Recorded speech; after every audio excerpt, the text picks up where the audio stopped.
Hey everybody, this is Brian for Breaking Down Security. This week, before we get started, a couple things. The guest that we had this week had the wherewithal to record her audio when she was in a hotel. The hotel Wi-Fi was not kind to her, so we have a couple of spots where you can tell that we're using her audio versus our audio, and we appreciate her for doing that. The other thing is a little disclaimer. The thoughts, theories, opinions, suggestions that Mr. Betcher, Ms. Berlin, and I give out on our podcast are not thoughts, opinions, suggestions, advice of our respective companies, past, present, or future. All right, on with the show.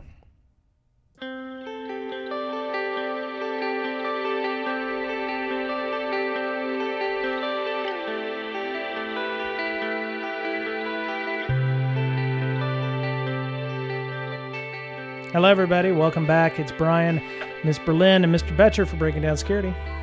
Hey. Hello.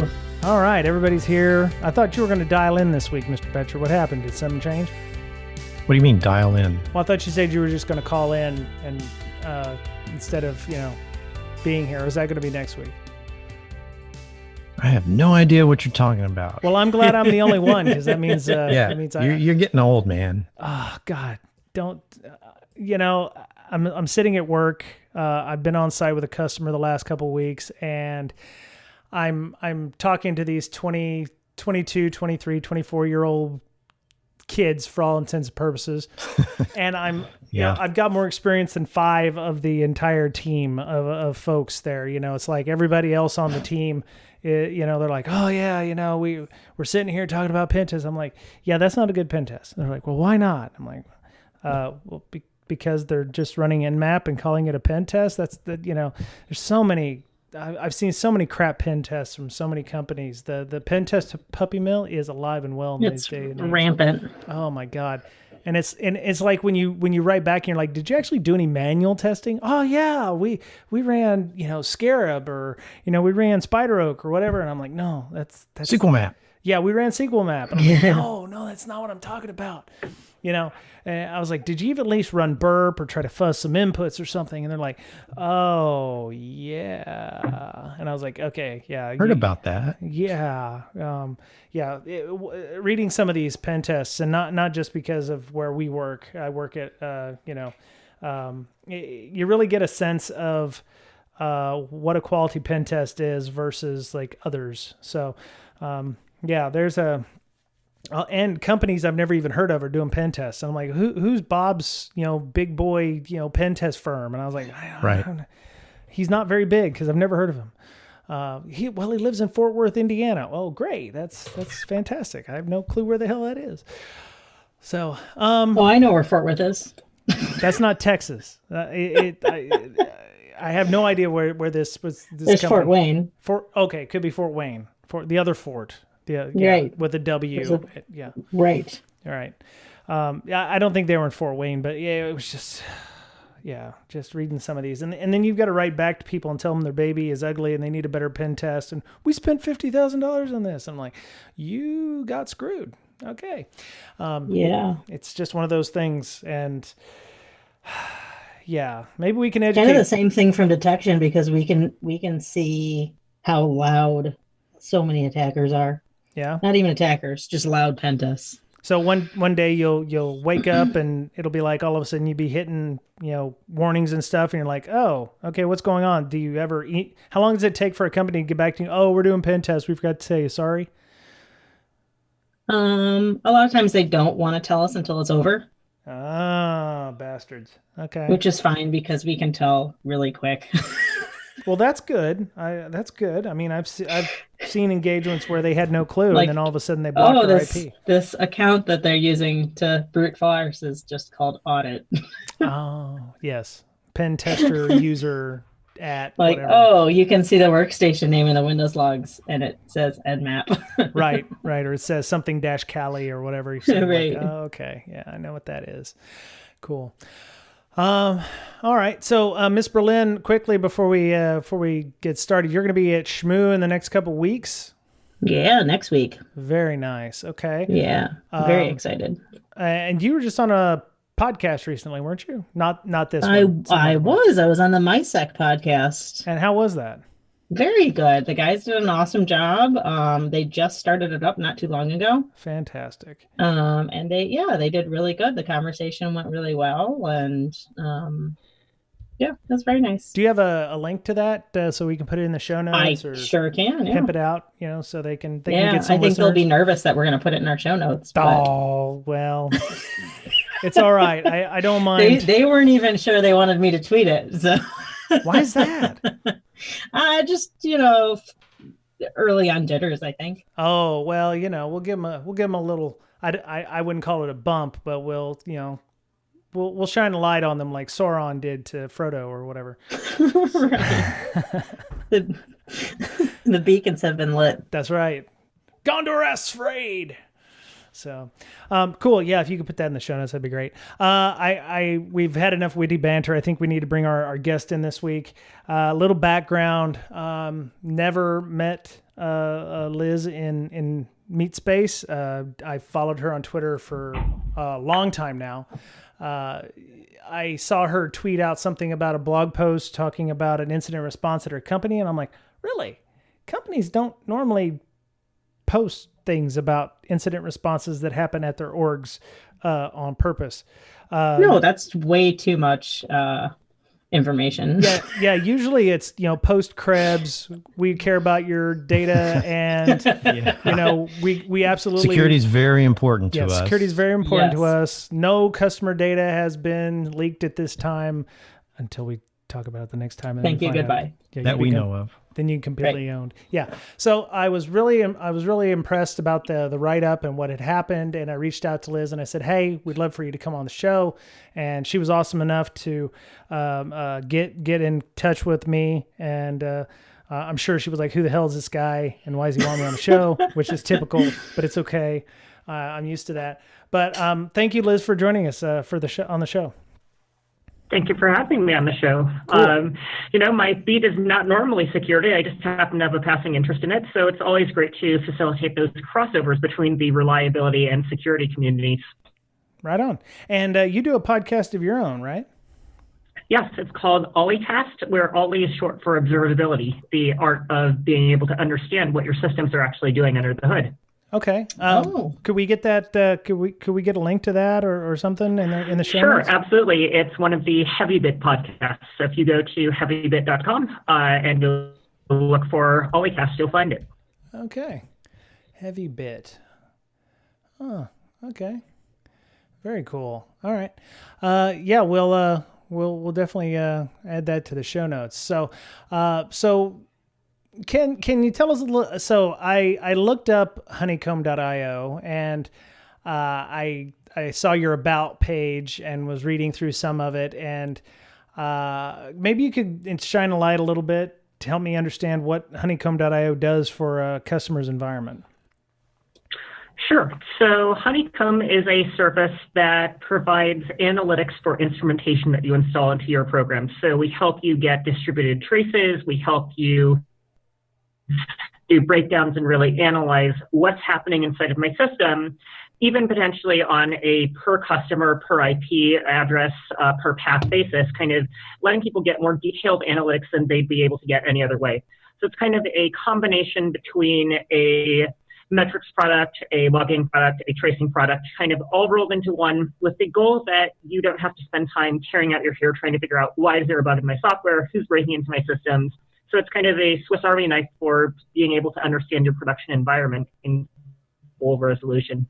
Okay. And Honeycomb works, it says here, it's for platforms, microservices, serverless apps, and complex systems. Is this for let's say I want to run, all the Dockers and all of the containers, and is it for, making sure that those are running at peak optimum efficiency, or is it something else? It's slightly more complicated than that, in that we don't necessarily monitor things on a per container basis. Instead, we help you understand what your code is doing regardless of where it's running. So we, have everyone from people who are running service functions all over the place to people who literally have one monolith that they're at wit's end trying to debug and figure out what's going wrong, right? Like the common denominator is people who are trying to and failing to understand what's happening inside of production. We give them that visibility. Oh, cool. And, in the course of that, yes, if you have a distributed system with containers, with microservices, we can help you trace requests through the execution across all of your services. But it's also kind of very, very useful in general to be able to understand what are individual users doing, if that makes sense to you. Yeah, okay. So you mentioned serverless apps. Would that be like if you're running Heroku or something like that? You can use... Yeah, Heroku, AWS Lambda, GCP Cloud Functions, kind of all of those various things where you're not necessarily guaranteed a permanent environment that you can SSH into and inspect, right? Sure. You got to have other ways of being able to get the telemetry and data out of them to understand what happened after the fact. Okay, very cool. All right. So kind of the parallel to your world is, right, if you're doing instant analysis, forensics, right, like you got to have the data. If you don't have the data, you can't analyze it. If you can't analyze it, you can't figure out what went wrong. Right. Okay. And so for those of you listening, they're not a sponsor. We don't do sponsored talks. Just trying to get some background on this. Honeycomb is agentless, I would imagine. How does it actually monitor these environments? It's agentless, or is there something that is pulling telemetry in terms of logs, or what are we looking at? We actually ask you to push telemetry to us. So we ask you to install like 1 or 2 lines of code, and then, anytime you might feel tempted to log something, instead you just put in a call that inserts a key value pair. And then at the end of the request, that gets shipped off to us.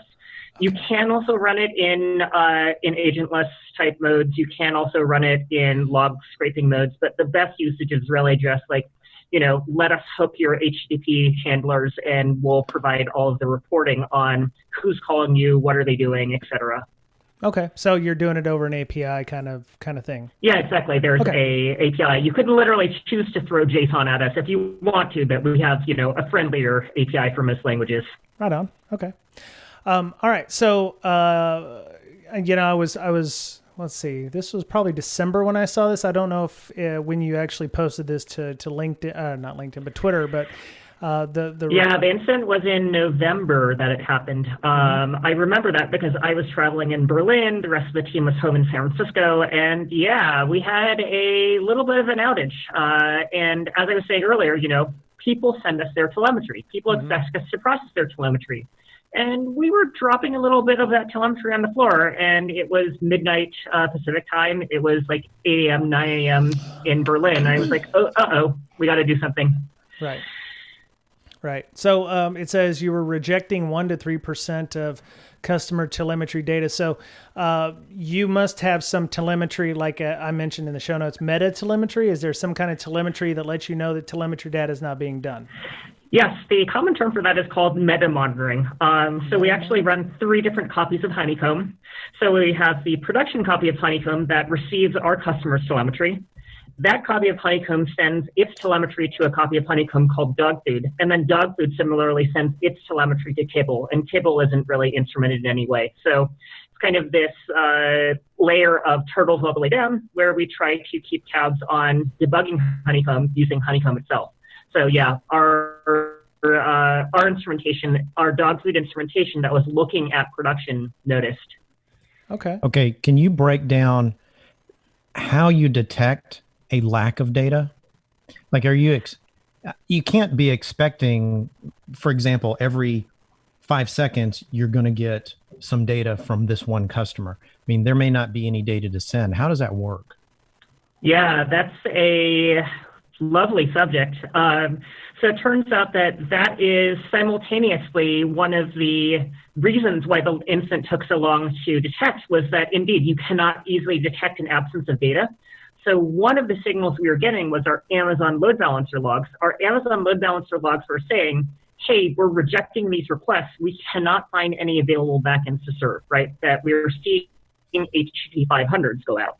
And we knew that we wanted to be serving, at least 4 nines of availability. So when we started rejecting 1% of traffic, 2% of traffic, we knew we were going to be in trouble based off of that alone.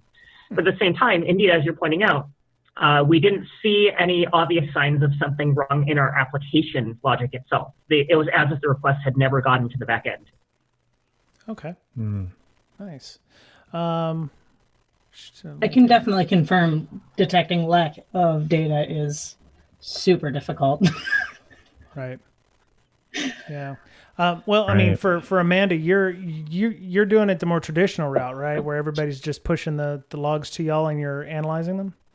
Correct. Yeah, and it's still not easy to alert when you either have a significant loss in data, so say there's even still a little bit coming through. Mm-hmm. Yeah, that was a lot of the challenge, right? Like, right. We were getting 99% of the data we were expecting to see, right? There is not an obvious giant blip of you're missing all of your data. That would have been much easier to debug. Right. So I don't know how deep you want to get under the hill here, but you say that you actually earlier you mentioned you've got a little line of code where people are actually pushing things to you. When the load balancer said there was no place to route that to, are you routing that to some kind of super large NoSQL database? Are you using some kind of typical database, or how are you storing those logs? And is it a fact that's, you mentioned later on we'll talk about the confirmation bias, but where didn't those logs end up at? Those key value pairs, you mean? Normally those key value JSON blobs that get sent to us, they normally go through the Amazon load balancer, and then they end up at a ingest worker, right? We have to verify, is this API key authorized? Are they within quota? And after it's done with that, it's supposed to go into Kafka. However, what was happening was that the workers that were supposed to be sending it to Kafka, right, from Amazon's perspective, they weren't there. So Amazon rejected the traffic and put a nice error message in the log saying we rejected some traffic. And past that, yes, there's a column store that we wrote ourselves that winds up reading stuff off of Kafka and indexing it. But that kind of is not as relevant to this part of the story because we were even rejecting it before it got to Kafka. Yeah.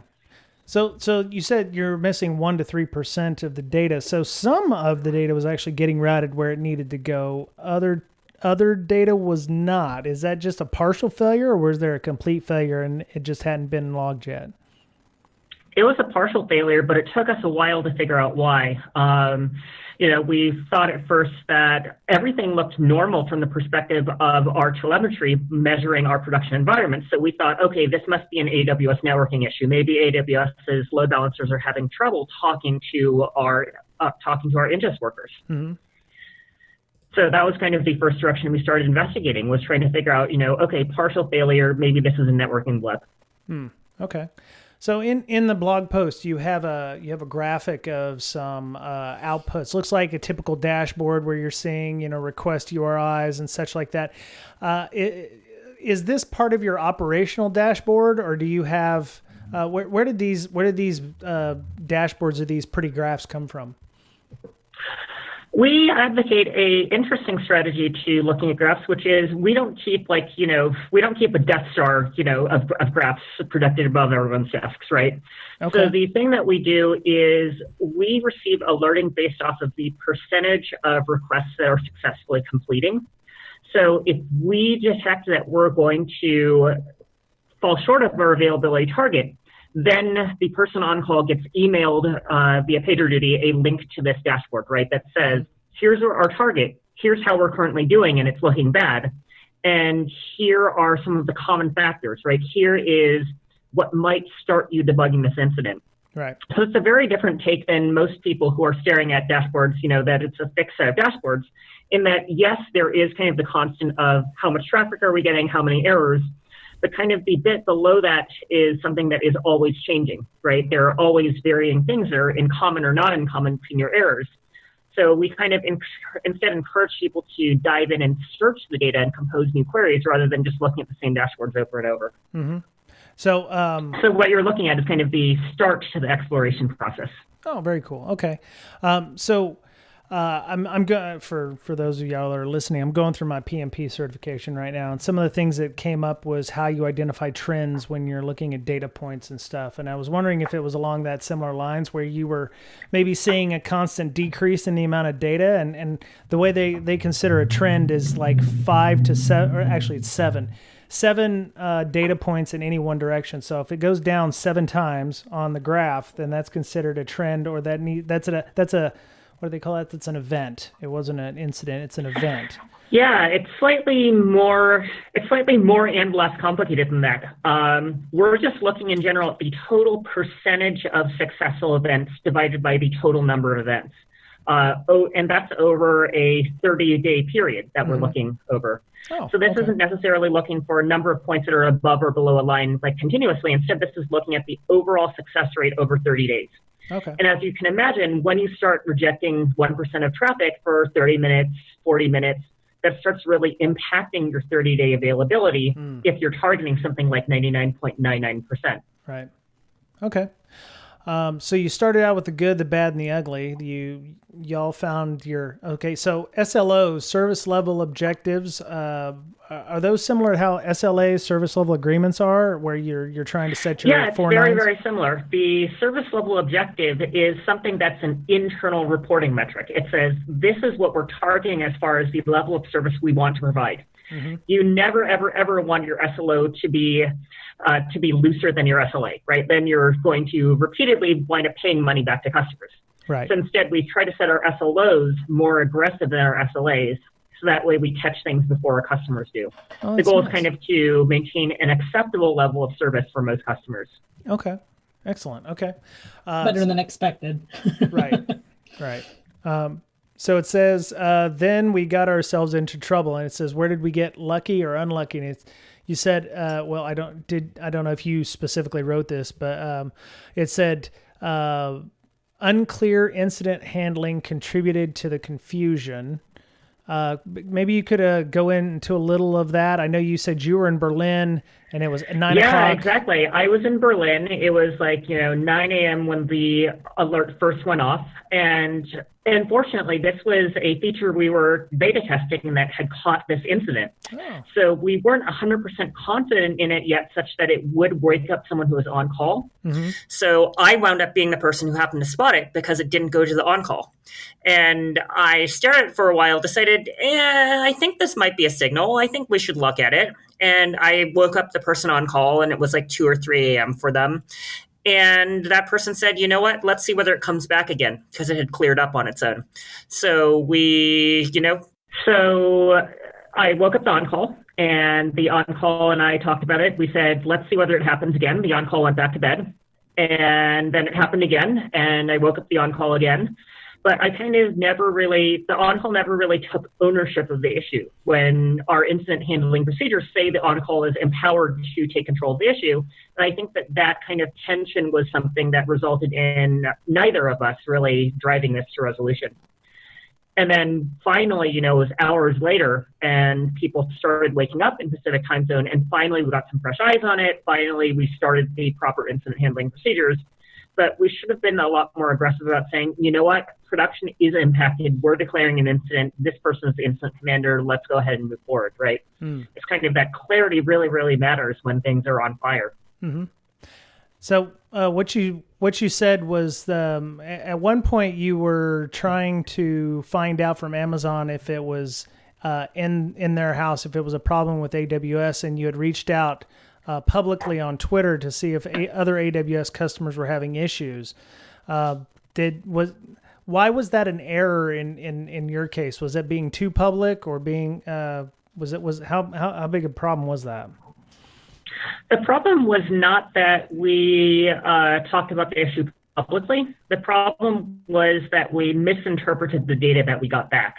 As you can imagine, Amazon is a very large environment, and any customer of Amazon's is likely to be having trouble at any moment in time. So when we said, hey, we think we're seeing something with Amazon, is anyone else seeing something? It meant only the people that happen to be also seeing an issue at the same time for unrelated reasons happened to write back. And the people for whom everything is working fine didn't write back. So what we saw was a bunch of people saying, yes, there's a problem with Amazon. So then we assumed there was nothing we could do aside from wait it out. So that delayed our resolution of the issue, because it turns out there was something we could have done that was on our side. Because it turns out, I don't know how much we want to spoil the ending, but it turns out that it was in fact our servers that were crashing, and that's why Amazon couldn't talk to them. But it took us hours to figure it out. Right. And none of your customers actually knew that there was a problem. They just there's a bit of a hole in their logs is what they're going to see now? Exactly. We aim to achieve a fairly high level of reliability. In this particular case, more customers found out from us being transparent about the issue than wrote in themselves, but definitely someone would eventually have noticed, because when you're missing 1% of your data, that does eventually turn up. Right. It certainly is, better than losing 100% of your data, right? If you have 100% data outage, you write in right away, right? Right. So you mentioned a memory leak. I don't know how much you want to give. A lot of times I hear memory leak and I'm thinking that it's a bunch of Java code on the back end. Was this introduced because of a new feature, or is this just part of the underlying language being used there for Honeycomb's technology? Yeah, this was super interesting in that we were trying to save CPU cycles. We were more efficient compression algorithm. So we installed a new compression library into our binaries, linked it in, we wired it all up, and then it had that was slowly, basically what was going on was we introduced something that was meant to save us money, that was not meant to be a new feature necessarily, but was meant to improve the service, and instead we impaired the performance of the service. Okay. But I'm sure it took a little bit for it to show up. Yeah, that was the problem, right? And in fact, that's why it didn't go off until like 2 or 3 a.m. Pacific time, right? Because if you can imagine, if we are pushing out this change, it goes out in the morning, and then we're pushing other changes which force process restarts during the day, the memory leak doesn't actually cause things to start crashing over and over and over again until it's nighttime when things have been running for a while. Right. Yeah. So what was your methodology that your company followed to diagnose the issue, recognize the issue, plan, do, check, act kind of stuff? Whereas what was the war room like? Was it very contentious? Was it, collaborative? What was the feeling like when y'all were doing this IR? We're a very collaborative company. We do everything over Slack primarily, so there's no physical war rooms. Instead, we tend to meet on Slack channels when there's an incident going on. Mm-hmm. So the on-call and I had some say in what had happened overnight, but when people started getting in the morning, and we're all saying hey, there's a problem, we don't know what's going on, one of the people who was fresh basically said, what, let's recheck some assumptions. I'm going to go verify what I think is going on. Hey, wait a second. Why is the number of process uptime seconds so low? And then it hit us, right? Then it hit us that instead of the problem being networking, we were literally preparing to restart all of our Amazon load balancers, to tear them down and bring them back up again. This person saved us from having to do that because he just asked that simple question of, walk me through what you did, right? And then he verified and said, you know what, this doesn't make sense to me. This doesn't make sense at all, right? And I think that is a really positive element of our culture, such that someone can come in with a different hypothesis, a different set of facts to back it. And we welcome having that data rather than saying, oh my God, you made us waste so much time, or, oh my goodness, we want to just carry through doing this restart first, right? We were open to hearing that person's insights, and that reduced the amount of time that it took us to understand what was going on. Okay. Very nice. Let me see. Now, had you not been able to detect this at 1%, let's say maybe 25%, would this have cascaded? Would it have grown exponentially? No, there is no risk of that. And in fact, it actually, had it continued longer, the simultaneous restarts would have spread themselves out, right? If you can imagine, if you do a deployment, right, you restart all of your processes within 5 or 10 minutes, right? And then they start memory leaking. You can imagine that over the course of several hours, eventually one of them tips over, the other one tips over, they all restart, and then Amazon can't find any available running ones to talk to, right? But if you repeat that 2 or 3 or 4 more times, eventually those restarts are spaced over the course of half an hour rather than all restarting in a 5 or 10 minute window. So I think what would have happened is it would have become, in a lot of ways, harder to debug over time rather than easier, in that we kind of had that signal of, hey, wait a second, something is definitively wrong. Very cool. All right. I see. They would have overlapped and in essence, kind of covered their tracks, basically. Yeah, exactly. I think that's part of the challenge of telemetry, right? Is if you are depending upon a process to finish executing a request and then send the telemetry, then you're going to be missing the telemetry if it crashes suddenly, right? And we do have really, really good crash instrumentation for, like, if there's a nil pointer dereference or some other kind of software bug. But if something gets killed due to being out of memory, that was something that we were not doing as good of a job of saying, hey, wait a second, this shouldn't be happening here. Okay. So once you diagnosed the issue, how quickly was a fix able to be pushed out? The fix was literally less than an hour. There were two ways we could have mitigated it. I don't remember which one we did.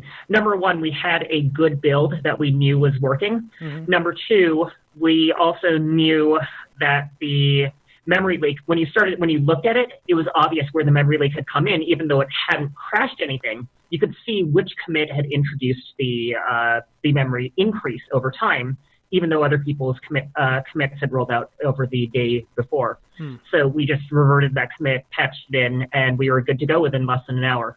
Okay, very nice. So forgive me, I don't work in an overly agile environment. I work at a security consultancy. So you pushed out the fix. There was, I'm assuming, a lessons learned after, and some documentation was updated. Was any monitoring updated, or any kind of rules or logs or anything updated so that you might catch something like this in the future? The main thing that we wound up deciding to do there was actually just updating our process restart related stuff.